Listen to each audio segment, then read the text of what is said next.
ప్రభుత్వ పాఠశాలలో విద్యా ప్రమాణాలు పెంచడమే తమ లక్ష్యమని సీఎం రేవంత్ రెడ్డి తెలిపారు. ప్రతి విద్యార్థికి నాణ్యమైన విద్య అందించాలని, అందుకు అవసరమైన మౌలిక వసతులు, ఉపాధ్యాయులకు శిక్షణ, ఇతర సదుపాయాల కల్పనకు ఎంత ఖర్చైనా వెనుకాడేది లేదని సీఎం స్పష్టం చేశారు.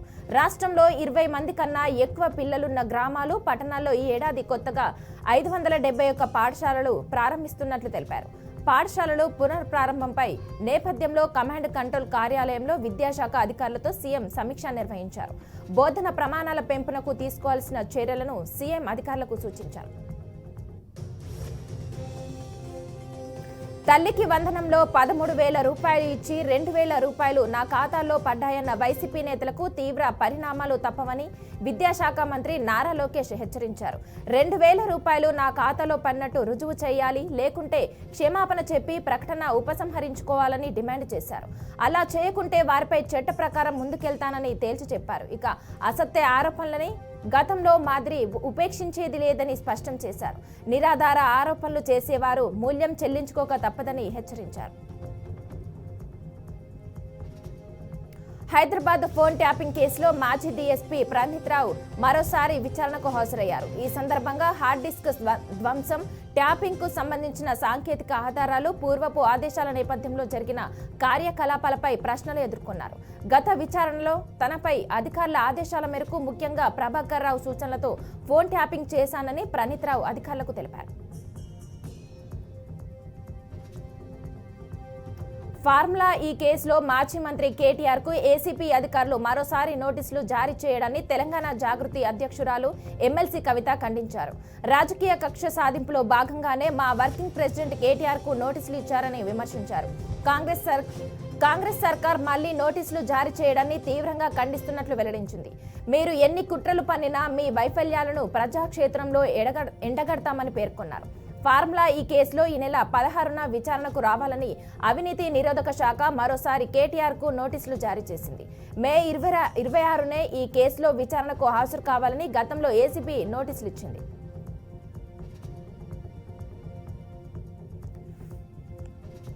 హైదరాబాద్లోని పలు ప్రాంతాల్లో భారీ వర్షం కురిసింది. దీంతో వాహనాలపై వెళ్తున్న వాహనదారులు తడిసి ముద్దయ్యారు. నగరంలోని Begum Bazar, Koti, Sultan Bazar, Abids, Basheerbagh, Nampally, Liberty, Himayat Nagar, Narayanguda, Lakdi Kapul, Khairatabad, Tank Bund తదితర ప్రాంతాల్లో రహదారులు జలమయమయ్యాయి. రోడ్లపై వరద చేరడంతో వాహనదారులు, బాటసారులు తీవ్ర ఇబ్బందులు పడ్డారు. రిజిస్ట్రేషన్ మార్కెట్ విలువల పెంపునకు తెలంగాణ ప్రభుత్వం కసరత్తు చేస్తుంది. Outer ring road, regional ring road మధ్యలోని స్థిరాస్తి లావాదేవీలపై రిజిస్ట్రేషన్ మార్కెట్ ధరలను పెంచాలని యోచిస్తుంది. అపార్ట్మెంట్స్ పై 30%, ఓపెన్ ప్లాట్లపై 100%, అంతకంటే ఎక్కువ పెంచే అవకాశం ఉన్నట్లు సమాచారం. ఇక మార్కెట్ విలువల మార్గదర్శక నియమాల ప్రకారం ముందుకు వెళ్లే యోచనలో ఉన్నట్లు కూడా ప్రభుత్వ వర్గాలు వెల్లడిస్తున్నాయి.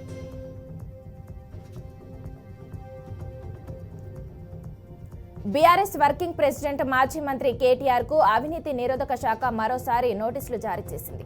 ఈ నెల 16న ఉదయం 10 గంటలకు విచారణకు రావాలని నోటీసులో పేర్కొంది. ఫార్ములా ఈ రేసు కేసులో విచారణకు హాజరు కావాలని తెలిపింది. మే 26నే ఈ కేసులో విచారణకు హాజరు కావాలని ఏసీబీ నోటీసులు ఇచ్చింది. ఇక విదేశీ పర్యటన షెడ్యూల్ ఉందని, తిరిగి వచ్చాక హాజరవుతానని కేటీఆర్ సమాధానం ఇచ్చారు. తాజాగా ఇప్పుడు విచారణకు హాజరు కావాలని కేటీఆర్ కు ఏసీబీ మరోసారి నోటీసులు ఇచ్చింది. తెలంగాణ రాష్ట్రం దేశంలో ఇతర రాష్ట్రాలకు సంక్షేమం, అభివృద్ధిలో రోల్ మోడల్ గా నిలుస్తుందని మంత్రి దుద్దిల్ల శ్రీధర్ బాబు అన్నారు. బంజారా హిల్స్ తాజ్ డెక్కన్ హోటల్లో ఇంటర్నేషనల్ బిజినెస్ కొలాబరేషన్ ఆధ్వర్యంలో నిర్వహించిన గ్లోబల్ లీడర్స్ సమ్మిట్ 2025ను లాంఛనంగా ప్రారంభించారు. రాష్ట్ర పురోగతి భాగస్వామ్యం అయ్యేందుకు ప్రభుత్వంతో కలిసి పనిచేసేందుకు ముందుకు రావాలని పలు దేశాల ప్రతినిధులను మంత్రి కోరారు. మొదట్లో చాలా మంది తెలంగాణ ఏర్పాటు అసాధ్యమన్నారు. తెలంగాణ అన్స్టాపబుల్ అనే స్థాయికి ఎదిగిందని మంత్రి చెప్పుకొచ్చారు. తిరుమలలోని టీటీడీ ట్రస్ట్ కు భారీ విరాళాలు అందించారు. విజయవాడలోని ఫార్ట్యూన్ ఫైన్ జ్యువెల్లర్స్ కు చెందిన కొమ్మటి సునీల్, వెంకటేశ్వర టీటీడీ ప్రాణధార ట్రస్టుకు 10,50,01 రూపాయలను విరాళంగా అందించారు.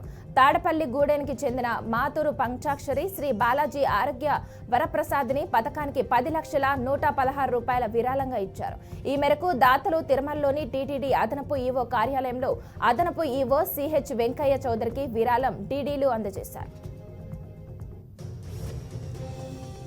పెద్దపల్లి జిల్లా గోదావరిఖనిలో సిఐటియు నాయకులు సింగరేణి ఏరియా ఆసుపత్రి ఎదుట ఆందోళన చేపట్టారు. సిఐటియు రాష్ట్ర అధ్యక్షులు రాజారెడ్డి ప్లాకార్డులతో నిరసన తెలిపారు. సింగరేణి కార్మికులకు మెరుగైన వైద్య సేవలు అందించాలన్నారు. ఇక ఆసుపత్రిలో వైద్యులతో పాటు నాణ్యమైన మందులను అందుబాటులో ఉంచాలని డిమాండ్ చేశారు. ఆసుపత్రిలో నెలకొన్న సమస్యలను పరిష్కరించాలని అధికారులకు వినతి పత్రం అందజేశారు. వైద్య పరీక్షలు నిర్వహించే పరికరాలు సరిగా పనిచేయకపోవడంతో కార్మికులను ఇబ్బందులకు గురవుతున్నట్లు వారు తెలిపారు. సింగరేణి సంస్థ C&NDతో పాటు ఆసుపత్రి CMO త్వరగా స్పందించి కార్మికులు ఎదుర్కొంటున్న సమస్యలను పరిష్కరించాలని నాయకులు రాజారెడ్డి డిమాండ్ చేశారు. తూర్పు గోదావరి జిల్లా చింతూరు మండలంలో అమానుష ఘటన చోటు చేసుకుంది. అప్పుడే పుట్టిన బిడ్డను అడవిలో వదిలేసిన సంఘటన స్థానికంగా తీవ్ర కలకలం రేపింది. ప్రసవం అనంతరం పసికందును ప్లాస్టిక్ కవర్లో పెట్టి చెట్టుకు వేలాడదీశారని అంటుండగా వేటకు వెళ్లిన స్థానిక యువకుడు తెలిపారు. చింతూరు వైద్య సిబ్బందికి సమాచారం ఇవ్వడంతో ఆసుపత్రికి తరలించారు. చిన్నారికి ఎటువంటి ప్రమాదం లేదని చికిత్స అందిస్తున్నట్లు వైద్యులు తెలిపారు. ఇక చిన్నారి ఉదయమే పుట్టి ఉంటాడని బొడ్డు కూడా కోయకుండా సంచిలో ఉంచి చెట్టుకు వేలాడదీశారని సూపరింటెండెంట్ తెలిపారు. పసికందు 7-8 గంటలుగా ఏకతాటిగా ఏడవడంతో పాటు ఎండలో ఉండడం, బొడ్డు కోయకపోవడం, తీవ్ర రక్తస్రావంతో పరిస్థితి విషమంగా ఉందన్నారు. మెరుగైన చికిత్స అందించుకు కృషి చేస్తున్నామని ఆయన తెలిపారు. పసికందు ఎవరి బిడ్డ అనేది ఇంకా తెలియలేదని, ఈ ఘటనపై పోలీసులకు ఫిర్యాదు చేసినట్లు సూపరింటెండెంట్ తెలిపారు. అహ్మదాబాద్లో జరిగిన విమాన ప్రమాదంపై వైసీపీ శ్రేణులు తీవ్ర దిగ్భ్రాంతి వ్యక్తం చేశారు. అనంతరం శ్రీ సత్యసాయి జిల్లా కదిరి నియోజకవర్గంలోని వైఎస్ఆర్ విగ్రహం వద్ద కొవ్వొత్తులతో శాంతి సంతాపన తెలియజేశారు. రాష్ట్ర వైసీపీ ఆదేశాల మేరకు మండల కన్వీనర్ రవికుమార్ రెడ్డి ఆధ్వర్యంలో విమానం ప్రమాదంలో మరణించిన వారికి మౌనం పాటించారు. విమాన ప్రమాదం చాలా బాధాకరమని, మృతుల కుటుంబాలకు ప్రభుత్వ ఉద్యోగం కల్పించాలని డిమాండ్ చేశారు. కేంద్ర విమాన శాఖ మంత్రి రామ్మోహన్ నాయుడు రాజీనామా చేయాలంటూ నినాదాలు చేశారు. రాజన్న సిరిసిల్ల జిల్లా గంభీరావుపేట మండలంలో దారుణం జరిగింది. లింగన్నపేట గ్రామంలో ఓ వ్యక్తి హత్యకు గురయ్యాడు. మృతుడు అనే గ్రామానికి చెందిన సతీష్ గా గుర్తించారు స్థానికులు. అనుమానాస్పద స్థితిలో హత్యకు గురి కావడంతో స్థానికంగా తీవ్ర కలకలం రేపింది. ఇక స్థానికుల సమాచారంతో ఘటనా స్థలానికి పోలీసులు చేరుకున్నారు. అనంతరం హత్య జరిగిన సంఘటన స్థలాన్ని సిఐ శ్రీనివాస్, ఎస్ఐ ప్రేమానందం పరిశీలించారు.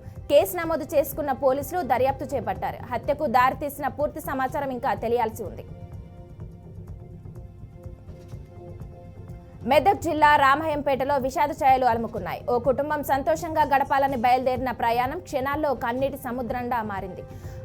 ముంబై సముద్ర తీరంలో మెదక్ జిల్లాకు చెందిన ఓ యువకుడు అలల దాటికి బలైన ఘటన జిల్లా వ్యాప్తంగా అందరినీ శోకసంద్రంలో ముంచెత్తింది. ఎస్సీ కాలనీకి చెందిన టంకరి రాము తన కుటుంబ సభ్యులతో కలిసి ముంబై సముద్రంలో బోటు ప్రయాణం చేశారు. ఆనందంగా సాగిన ప్రయాణం ఒడ్డుకు చేరిన తర్వాత విషాదంగా మారింది. అయితే బోటు నుంచి దిగిన వెంటనే ఒక్కసారిగా వేగంగా వచ్చిన సముద్ర అలలు రాము సముద్రంలోకి కొట్టుకుపోయాడు. ఈ ప్రమాదంలో దురదృష్టవశాత్తు మరణించినట్లు సమాచారం. దీంతో ఈ ఘటన కుటుంబ సభ్యులను, స్థానికులను తీవ్ర శోకంలో ముంచెత్తింది. సంగారెడ్డి జిల్లా పటాన్చెరు నియోజకవర్గ పరిధిలోని పలు ప్రాంతాల్లో ఎంవీఐ విజయరావు ఆధ్వర్యంలో వాహన తనిఖీలు నిర్వహించారు. పాఠశాలలు, కళాశాలలు పునర్ప్రారంభమైన సందర్భంలో ఫిట్నెస్ సరిగా లేని బస్సులను తనిఖీలు చేశారు. పరిమితికి మించి విద్యార్థులతో నడుపుతున్న బస్సులను, ప్రథమ చికిత్స, అగ్నిమాపక పరికరాలు లేని బస్సులకు హెచ్చరికలు జారీ చేశారు. 5 సంవత్సరాల అనుభవం ఉండి batch number, driving licence, driver ఏమైనా మద్యం సేవించాడా అనే కోణంలో క్షుణ్ణంగా పరిశీలించారు. నిబంధనలు పాటించని మోడల్ స్కూల్ సంబంధించిన 2 బస్సులను సీజ్ చేసి కేసు నమోదు చేశారు ఎంవీఐ. తూర్పు గోదావరి జిల్లా కొవ్వూరులో ఎమ్మెల్యే ముప్పడి వెంకటేశ్వరరావు పర్యటించారు. కొవ్వూరులో నిర్వహించిన అంగన్వాడీ పిల్లలకు సామూహిక అక్షరాభ్యాసాలు ఎమ్మెల్యే చేశారు. ఐసీడీఎస్ ప్రాజెక్టు పరిధిలోని అంగన్వాడీ కేంద్రంలో సిడిపిఓ ఆధ్వర్యంలో శాస్త్రోక్తంగా కార్యక్రమం నిర్వహించారు. అర్బన్ పరిధిలో 30 మంది చిన్న పిల్లలు అంగన్వాడీలో జాయిన్ అయినట్లు తెలిపారు. ఇంకా అనంతరం అంగన్వాడీ వర్కర్స్ కు ఇండక్షన్ స్టవ్, కుక్కర్, వంట గిన్నెలు, పిల్లలకు ఆట వస్తువులు అందజేశారు. పేద విద్యార్థులకు అక్షరాభ్యాసం చేయించాలని ఒక మంచి ఉద్దేశంతో ఈ కార్యక్రమం ఏర్పాటు చేసినట్లు తెలిపారు. గ్రామంలో బడికి వెళ్లే వారి సంఖ్య పెంచేలా అవసరమైన చర్యలు తీసుకుంటున్నట్లు ఎమ్మెల్యే ముప్పిడి వెంకటేశ్వరరావు అన్నారు.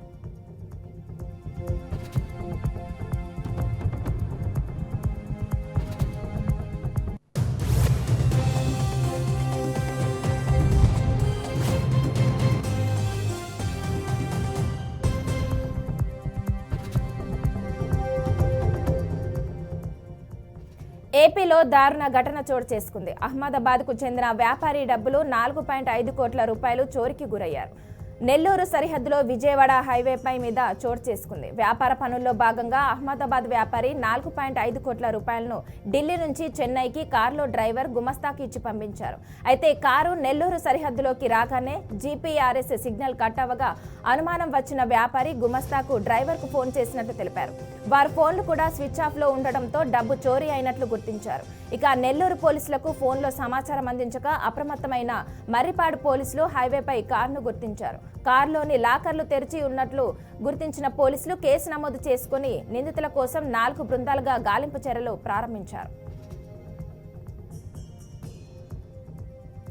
అగ్రిగోల్డ్ స్కామ్ లో మోసపోయిన 19 లక్షల మంది బాధితులకు న్యాయం చేసేందుకు ఈడీ దూకుడు పెంచింది.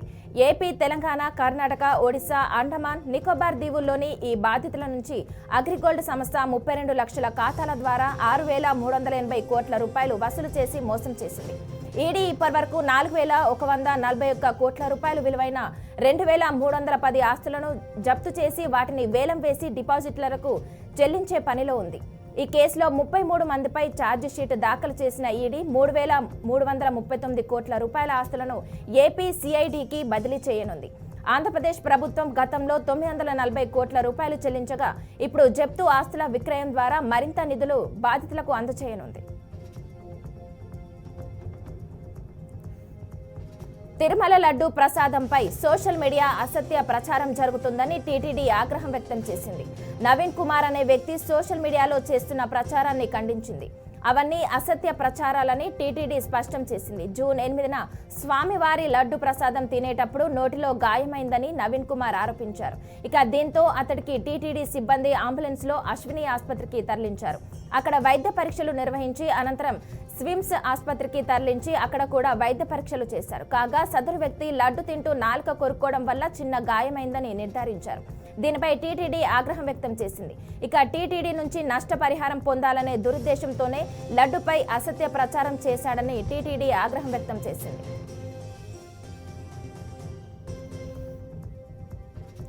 రాష్ట్ర అటవీ అభివృద్ధి సంస్థ ఆధ్వర్యంలో 2 రోజుల పాటు నేచురల్ క్యాంపులు నిర్వహించనున్నట్లు రాష్ట్ర అటవీ అభివృద్ధి సంస్థ eco tourism executive director Ranjit Naik తెలిపారు. ఫారెస్ట్ ట్రెక్ పార్కులో సాయంత్రం 4 గంటల నుంచి ఆదివారం ఉదయం 9:30 గంటల వరకు నేచర్ క్యాంప్ నిర్వహిస్తున్నట్లు సంబంధిత అధికారులు తెలిపారు. టీమ్ బిల్డింగ్, టెంట్ పీచింగ్, రాత్రిపూట అడవిలో నడక, నైట్ క్యాంపింగ్, క్యాంప్ ఫైర్, ఉదయం bird watching, trekking, nature trial వంటి కార్యక్రమాలు నిర్వహిస్తున్నట్లు పేర్కొన్నారు.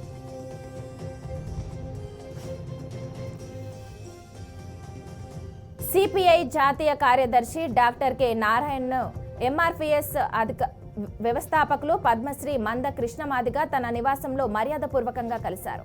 సుమారు గంట సేపు ఎస్సీ వర్గీకరణ, చట్టసభల్లో బీసీల రిజర్వేషన్లు, కులగణన మొదలైన అంశాల గురించి ఇరువురు చర్చించారు. ప్రస్తుతం దేశంలో క్లిష్ట పరిస్థితులు ఉన్న నేపథ్యంలో ఐక్య ఉద్యమాలు నిర్వహించాల్సిన ఆవశ్యకత ప్రజాస్వామిక వాదులపై ఉన్నదని గుర్తు చేశారు. చిన్న చిన్న అంశాలను పక్కన పెట్టి భిన్నాభిప్రాయాలు గౌరవిస్తూనే విశాల ప్రజా ఆకాంక్షల మేరకు కలిసి పనిచేయాల్సిన అవసరం ఉందని నారాయణ గుర్తు చేశారు.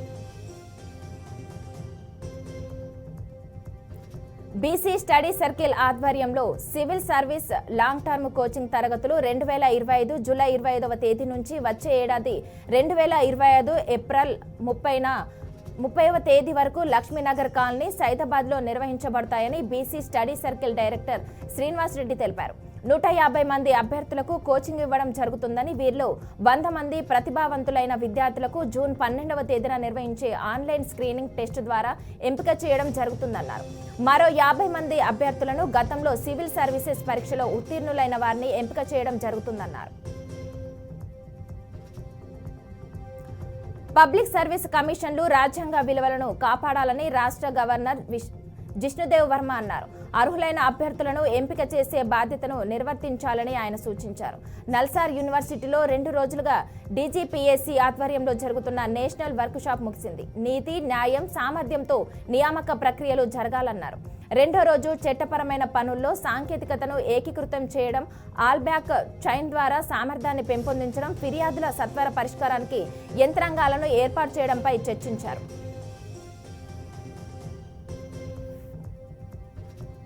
అహ్మదాబాద్లో ఘోర విమాన ప్రమాదంపై ప్రజాశాంతి పార్టీ ఆఫీసులో ఏపాల్ మాట్లాడారు.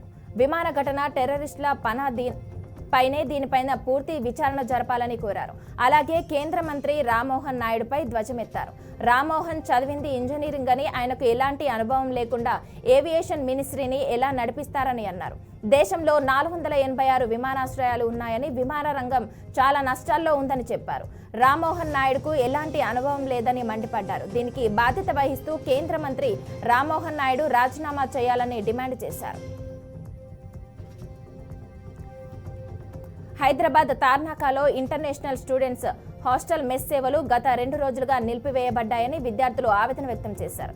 హాస్టల్లో 2 రోజులుగా భోజనం లేక ఆకలితో బాధపడుతున్నామని, మెస్ను ఎందుకు మూసివేశారని నిఖిల్ కళాశాల ప్రిన్సిపల్ను అడిగితే నిధుల కొరత కారణంగానే మెస్ ఆపేశామని చెప్పారు.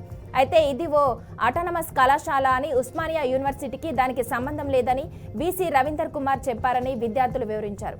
ఇప్పటికే హాస్టల్లో భోజనం లేక ఇబ్బందులు పడుతున్నామని, తక్షణమే మెస్ను పునఃప్రారంభించాలని విద్యార్థులు కోరుతున్నారు. ఓలా, ఊబర్, ర్యాపిడో వంటి రైడ్ షేరింగ్ యాప్లపై నిషేధం విధించాలంటూ హన్మకొండ కాకతీయ ఆటో యూనియన్స్ సభ్యుడు షేక్ కాజా పాషా తెలంగాణ ప్రభుత్వాన్ని డిమాండ్ చేశారు.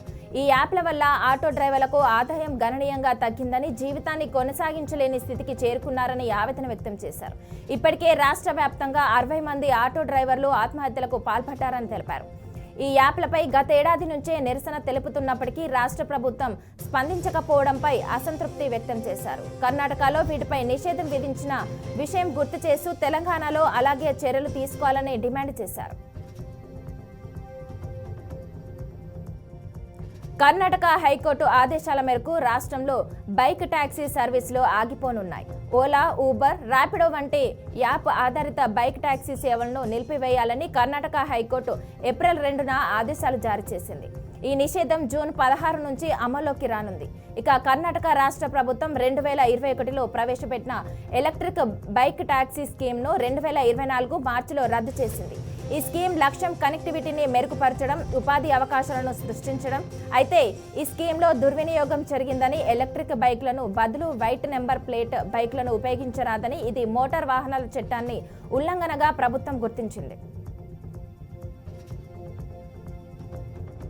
దేశంలో రికార్డు స్థాయి ఉష్ణోగ్రత నమోదైంది. రాజస్థాన్లో శ్రీ గంగానగర్లో అత్యధికంగా 49.4 డిగ్రీల టెంపరేచర్ నమోదైంది. ఈ మేరకు భారత వాతావరణ కేంద్రం ప్రకటన జారీ చేసింది.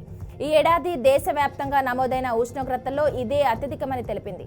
శ్రీ గంగానగర్ మాత్రమే కాకుండా రాజస్థాన్లోని చూరు, జైసల్మేర్, జోధ్పూర్, బార్మర్, ఫలోడి వంటి ప్రాంతాల్లో కూడా 46 డిగ్రీలకు పైగా ఉష్ణోగ్రతలు నమోదయ్యాయని ఐఎండీ పేర్కొంది.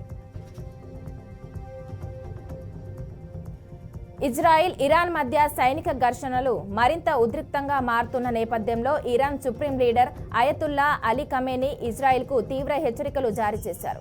ఇజ్రాయిల్ తమ దేశంపై చేసిన దాడులను యుద్ధ ప్రకటనగా పేర్కొంటూ ఈ చర్యలకు ఇరాన్ సైనిక బలంతో సమర్థవంతంగా స్పందిస్తుందని, ఇజ్రాయిల్ను సుఖంగా ఉండనీయమని ఖమేనీ స్పష్టం చేశారు.